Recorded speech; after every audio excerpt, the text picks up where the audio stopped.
ಇದು ಕರ್- ಕರ್ನಾಟಕ ಸರ್ಕಾರ ತುಘಲಕ್ ಆಡಳಿತ ಮಾಡ್ತಾ ಇದೆ. ಇವರು ಜನರು ಯಾವತ್ತೂ ಇವ್ರ ಹತ್ರ ಭಾಗ್ಯಗಳನ್ನು ಕೇಳಿರಲಿಲ್ಲ.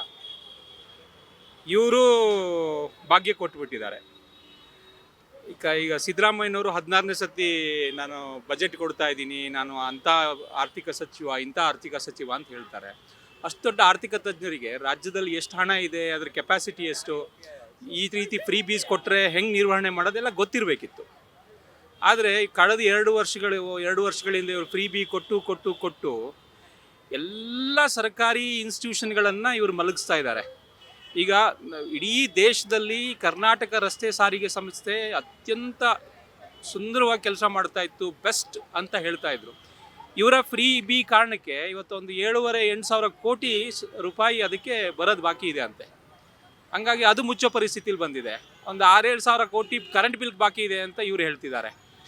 ಸೊ ಹೀಗೆಲ್ಲ ಇರಬೇಕಾದ್ರೆ ಕಳ್ಸರ್ತಿ ಇದೇ ಥರ ಈಗೇನು ಹೇಳಿದ್ರು, ನಾವು ರೈತರಿಗೆ ಕೊಡಬೇಕು ಅಂತಲೇ ಮಾಡಿಬಿಟ್ಟು ₹1 ರೈತರಿಗೆ ಕೊಡ್ದೇನೆ ಎಲ್ಲ ಇಟ್ಕೊಂಡ್ರು.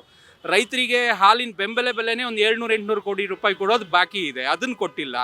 ಈಗ ಹಳೇದನ್ನು ಕೊಡದೆ ಮತ್ತು ಇವಾಗ ಇವರು ರೇಟ್ ಜಾಸ್ತಿ ಮಾಡ್ತಿದ್ದಾರೆ ಅಂದರೆ ಇವ್ರ ಇಂಟೆನ್ಸಿಟಿ, ಇವ್ರ ಇಂಟಿಗ್ರಿಟಿ ಬಗ್ಗೆ ಭಾಳ ಪ್ರಶ್ನೆ ಬರುತ್ತೆ.